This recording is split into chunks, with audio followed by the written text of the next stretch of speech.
Today we are going to talk about a feature in Canva which makes creating QR codes really simple. So when you have a presentation or a document up, it doesn't matter which one, over on the left-hand side where you have all your different tools, you should see a QR code. And so if you don't see that, don't worry, it's not a big deal. What you can do is you can come down to these three little dots that say More, click on More, and then under Create Something New, you should see the QR code. So you can click on it from here if you have it, or when you find it under More, and then it is so easy to create this QR code. So you're going to come into the web address that you want your students to have access to, or if it's a URL for a Canva document or for a Google Doc or anything like that, you can use that as well.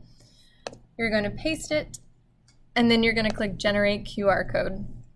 It will automatically pop up the QR code, and then you can resize it, move it, and use it however you see fit.